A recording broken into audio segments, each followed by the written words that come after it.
week, y'all. What up, Phil? I'm excited we're doing it. I know. I haven't said that for like a week or something. I did when my French family was here and my Italian family was here for my brother's wedding. I said y'all, and they all mocked me. I got real mocked. Yeah, that's really something that only sticks with me. They were like, y'all? Yeah. I was like, lest you forget where you came from. It's actually turning into a brand. I love that I ruined you for your actual family. They literally I wish I could have captured their face. They were like, "What? Talk about on brand, out of culture." Yeah, no, that only exists in isolation. Yeah, so you all are welcome for whoever is listening. It's just for you, y'all. Yep. All right. Well, we're gonna keep it going. We've done a couple episodes on from how to shift from being a technician to a leader. We're going to talk a little bit more in a little bit more specificity about that.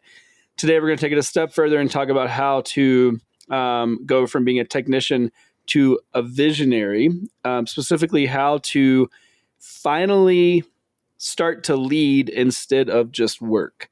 So this shift from leadership to or from work to actual leadership. We're going to break that down. Yeah, I think it's one bump up though. Like there is still great leaders are visionaries, but great visionaries maybe aren't leaders.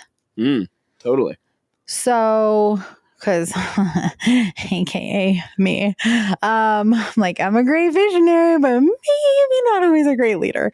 I got the vision. I'm like, I got it. I know where we're going. Everyone's like, what are we doing? I was like, you like talk to Taylor, but I didn't communicate it. Like, I think one of our projects finally clicked for you the other day when Becca like built a whole process out for you, and you're like, I get it. And I was like, oh shit, it's been 6 months. He didn't get it this whole time.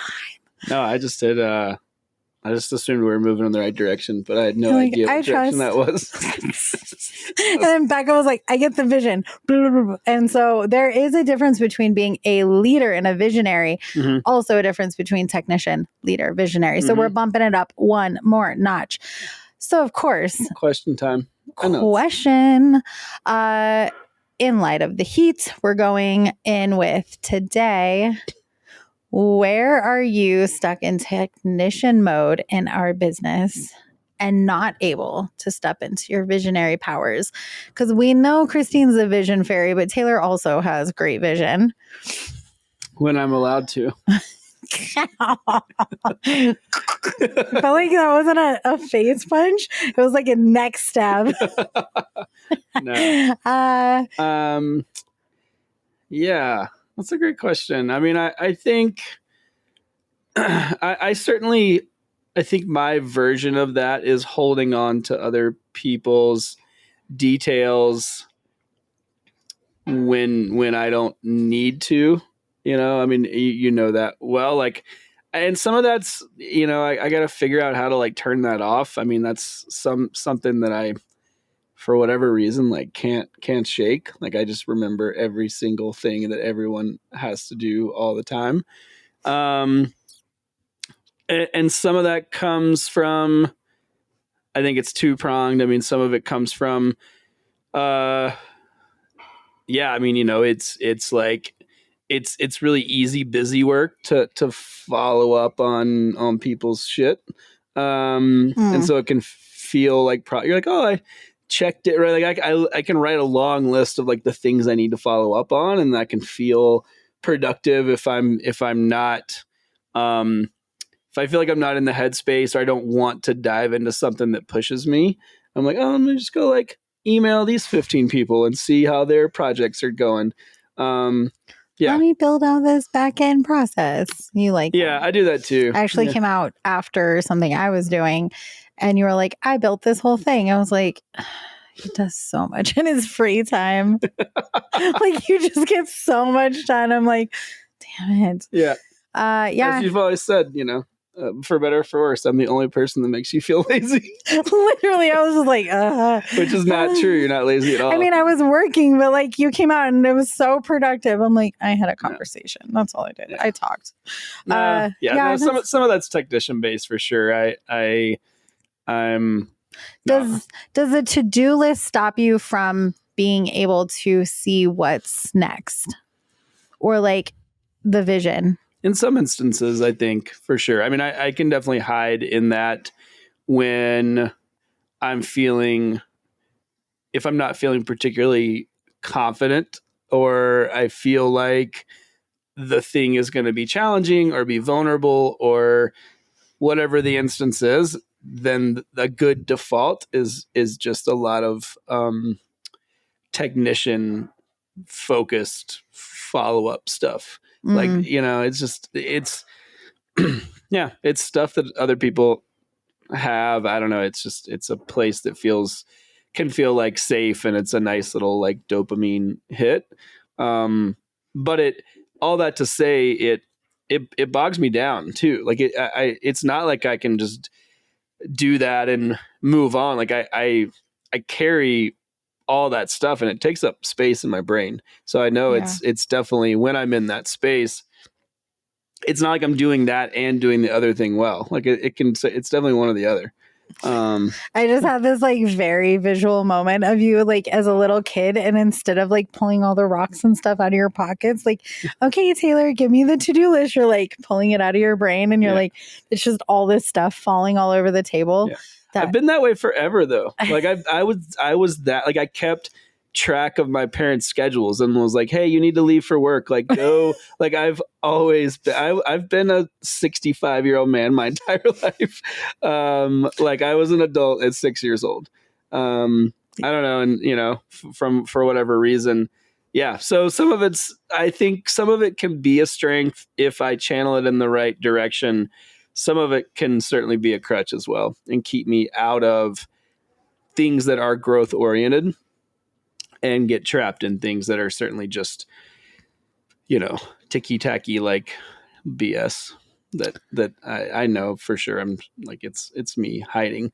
I'm like, look how it's done. Right. And that's what we're really talking about. Like that technician mindset it's task orientation. When you are in a technician mindset, you are basing your value and how you define your quote unquote productivity or your worth through the lens of how many things you checked off your to-do list.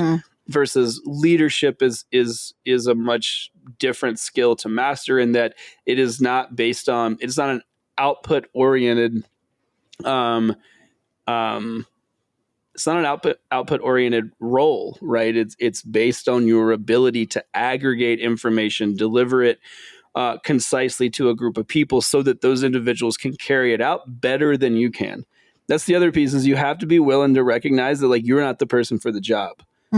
Right?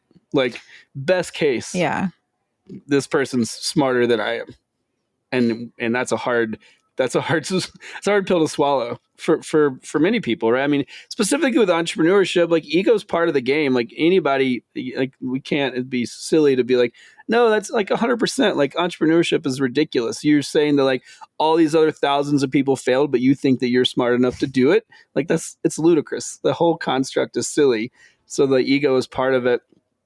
And so like to relinquish that, or to step back and recognize that you're not the person to carry out that responsibility, those tasks, is a hard thing to do. And it's what keeps people, and I say that because it's what keeps us collectively, in whatever way that shows up or manifests, it's what keeps us in that technician mindset. 100%. And I think that I was even thinking through this very concept. So like think middle management. So if you're in middle management, or you have people in middle management and you've tasked them with being a leader, specifically in middle management, you still have to be the one to move the needle, and there needs to be very clear deliverables from you personally, but you're also tasked with making everyone else better. So that shift between taking all the credit and giving credit is really challenging when we think about this from like technician to visionary for middle management specifically, or even at the top. I think it can be really challenging because KPIs run on deliverables, not leadership. And so never do we go to our team and be like, you made that person a great leader. You're like, you hit your numbers or you didn't. It had nothing to do with if you did it well or if the person the people you were managing did it. And so I think that this is one that, to your point of the to-do list, this is one that can feel a little bit scary. You're like, I don't know what to do with my hands moment, because the deliverables are not necessarily tied to vision. So if you're like me and you're stuck in the visionary seat of like, where are we going? Sometimes I have a tendency to feel like my role is like so fluffy and totally not needed. And I'm like, Taylor gets everything done. And I'm like, we should do this thing. And actually being a visionary is actually hard, knowing where to go and taking the company to the next level, or like, those next initiatives are like, how do we solve this problem? We like came up with a new workshop the other day, and I was like, we should do this thing. Here's the solution. And like, it came out of my brain, but like, it typically doesn't feel productive in any direction. Typically I'm like, we should do this thing. Everyone's like, another thing to do, Christine, where like the checklist feels really sexy. And so I think to get us kicked off, part of it is realizing that like, being a visionary doesn't really feel sexy. Sometimes it sounds sexy, but it still makes the cash register move when done right. And so let's hop into it. Yeah. I had one more question for you, but I'll save it to the end. Okay. An end question. I know. We can't bookend with questions. Well, maybe it'll come up, or we'll talk about it later. I don't know. Maybe we'll just skip it. It'll be fine. All right, we're moving on. Great job, team. Taylor's like, there's an agenda. We're going to stay on topic. No. Okay. So let's talk about, how do we go from technician to visionary? How do we not work in the business, but on the business? Because the bottom line does require us to work on the business and not in the business solely. So let's talk a little bit about that. So what are the traps, Taylor? Yeah, I think. Where do we get stuck? We get stuck by a couple of things. One, again, like we talked about, I think the primary one is that it feels good to do the work. It's more clearly defined. If you're in a founder role, or in a leadership role in an organization, so often you're in that role because you're good at the work, right? You had to work yourself into a position by doing something, right? Building a skill set, doing the work. It's sales, it's technology based, whatever the thing is, there's something that you were good at, and you built that.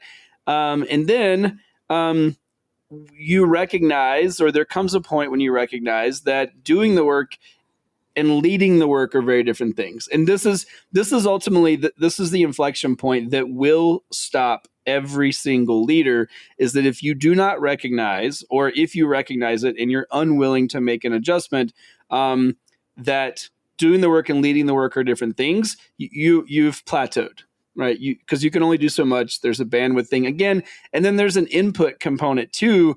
You're limited by your own ability. Again, there's lots of people that are a lot smarter and have lots of different expertise than you do, and it's important to bring those people into the room.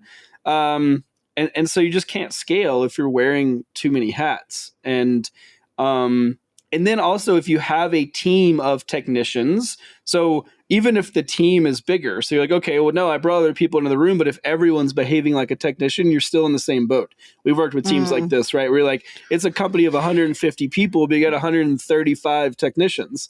And it's the same thing, just at scale. And it actually is a much harder problem to solve, because now you got to turn the boat on all these people that are behaving the same way. Creates a lot of silos too, right? So collaboration is not the standard. It's isolation. The list goes on. We've done some other podcasts on that kind of thing specifically. There's three a couple catchphrases that we hear a lot when you're stuck in this place, when you're stuck in that trap, or your team's stuck in the trap. Number one is, no one will ever work as hard as I am. Like, there's this savior, I'm going to do it better. I've never heard either one of us say that or felt that ever. I'm like, that's silly. We've always trusted everyone. Yeah, we're really great all at the that. Time. And then another one is, oh gosh, I have them like right at the top of my head. Another one is, people will never care as much as I do. And then the next one is people just don't like to do good work, or people just don't like to show up, or people just blah, blah, blah. So if you're catching yourself in that place, I remember the one I was thinking of. If I don't do it, no one will. Oh, that's the one. That's one. I was like, I'm missing one. Yeah. If I don't do it, no one will. So if you are catching yourself thinking those things or saying those things, you might be caught in the trap and stuck in technician mode. Or if you're hearing your people say that, they're stuck in technician mode. So how do we get ourselves out of this trap and shift into true leadership? Yeah. So one of the, I love questions. Questions are my thing. The power of the question is the power of the answer. So first, he's so sick of me saying that. So the first question that you need to ask yourself is, do I trust my team to lead without me? Can you trust your team? Do you like that question? Is that I do like that question a lot. Oh, okay. No, I love. I mean, as much as I am screwing with you. No, I mean, I think it's great, and I think that if people answer that question honestly, it will solve 95% of what we're talking about. That's really the linchpin. Boiled down, do you trust your team to lead, not just do the work? So I won't get it. We've done some more podcasts on this as well. This is the difference between leadership and management. Yes. So if you're like, I'm going to trust them to do the work because I've outlined that work clearly and I've given them the tasks, you're a manager. Yeah. If you're entrusting those individuals or that individual with the task of carrying out the mission and vision of the company in your stead, that's leadership. Yes. Right? So here's where we're heading. This is what we're doing. This is the vision. And then that person comes to you with ideas of how to accomplish it better than you could have. That's leadership. Yes. Not. So I want to be clear. And what this looks like, the best, most relevant place I can show an example is, when you go to a department store or a restaurant and something happens and they have to void something or start your order over and they're like, let me get the manager. I need their badge. Yeah. If your people need a badge or your code to do everything, you don't trust them to lead, because they should be able to have the autonomy, the responsibility, and the ownership to solve that problem. If they don't have those things, bitch, you don't trust them. You don't. Go off, Queen. You don't trust them. If they need your code for everything, you don't trust them to lead. You might trust them to do the work, but you don't trust them to solve the problem, make the decisions. And that's okay. That trust needs to be earned. I'm not saying give your code to everyone. I'm not saying give everyone the access code to your account. But what I am saying is you need to look at it and figure out how you bridge those gaps in a very strategic way so you can build trust to let them lead and solve problems. Preach. I don't know. Preach would have used that word. I'm sorry, guys. That's exactly how my team would have heard me say it. Okay. Number 2 question is, have I created the systems or am I still the system? This is where I shine. Yes, this is where you shine. I'm like, I don't want to do it anymore. And Taylor's like, we need a system for that. Leadership means letting go of control to gain more influence. Not having, like, we all have a brain. The goal is that everyone would use their own brain. If you are the gatekeeper to the systems and you are the system, your brain is the system, and you don't have it written down, they can't do anything. They're just like pigeonholed. And that never feels good. We hear that complaint. We work with leadership and the team. And one of the biggest complaints that we have, and one of the biggest reasons for people leaving, is when there's not that bridge built between leadership and the team, and you have all of the responsibility and zero of the ownership, and you just can't move forward. You're just stuck there. And it sucks for both parties, because one party just feels stuck, like they can't add any value. The other party, the leadership, feels like it's all on them. And we're just not actually better together in that framework. So let's talk about the day-to-day. What does that look like? Few things. You have to build your team to think like owners. So if we're going to shift out of a technician mindset and we're not going to have just a group of technicians, then everyone needs to think like an owner. We've talked about this at length. I've given my definition of what I think an organization or a business should be.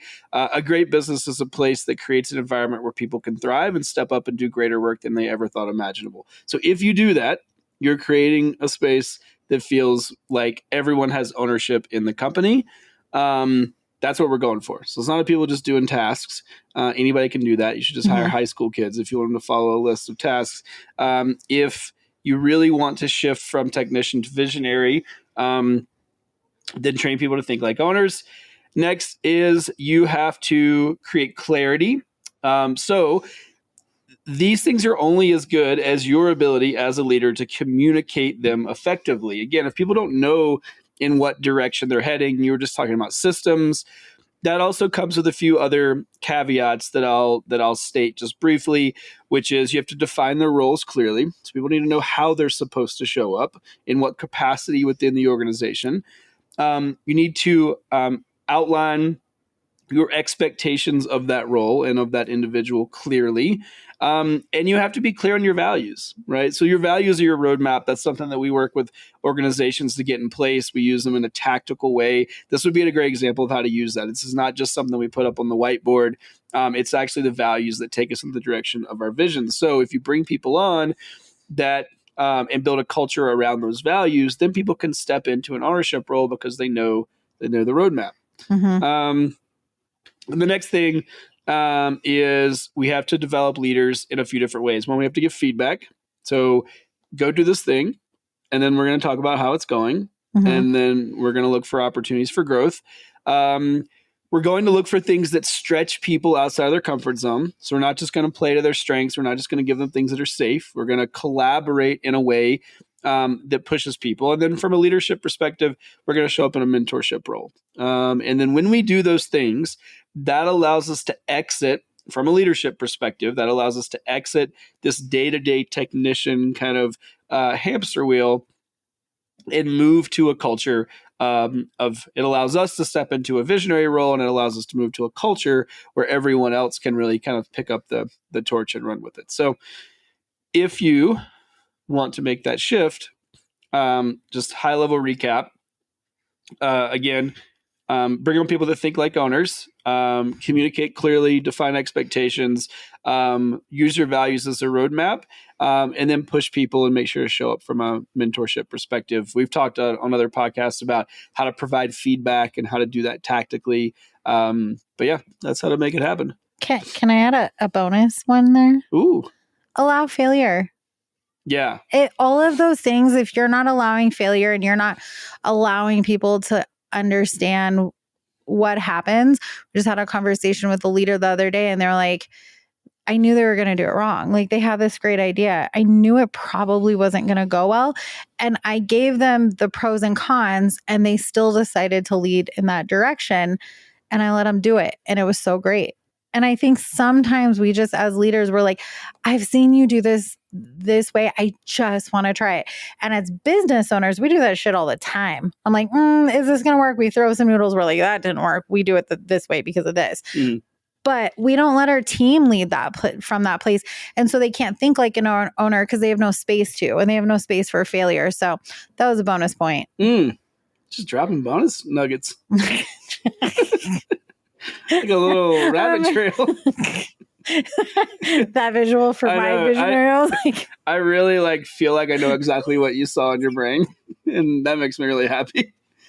Oh my god! Just took Energizer Bunny to a whole new level. Oh my gosh! I think I know it. That makes me really happy. Oh my gosh! Okay, what's next?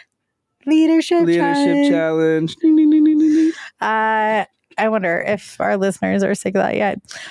Okay, so leadership challenge this week. I want you to choose one task that you're still holding on to and delegate it fully. So to do that, you have to follow the above steps that we just mapped out. Go back to what I just said. You can't be like, hey, Taylor, I'm going to go over here. I'm going to be a visionary now. Go do this. And then Taylor's just like, I don't know what to do. They have to have systems. So rewind and re-listen to the things we mapped out and then delegate and let it go fully. And then go back and do all the things we said, because there's some follow-up there. There's some good things that Taylor just mapped out. And then second, that's your leadership challenge. So then I want you to just take note of how it went and ask yourself, what do you have space to do because you delegated that thing? How can you work on the business versus in the business? So that's not permission to go pick up another task or build out another process. It is permission to go work on the business, not in the business, and think of something new. What's the problem that only you can solve? You don't get to solve any problems that someone else can solve. What's the problem or the dream that you can work on because you delegated the thing that's taking up the majority of your time? That was a personal call out moment. I really feel personally attacked there. The look that you gave me, if you guys are watching the YouTube version of this, you'll see looked right into my soul. Yeah. Or if you're like Taylor and Christine, when you get that time back, you can go start another business. Yeah, I know. We're like time. It's like parents that have like kids that are out of the house. They just decide to have another baby. We just decide to build another business. Yeah. Well, that's great. But that means we're in visionary. See, we can tell our team we had space. We delegated, right? We took our steps. Mm-hmm. New business. New thing.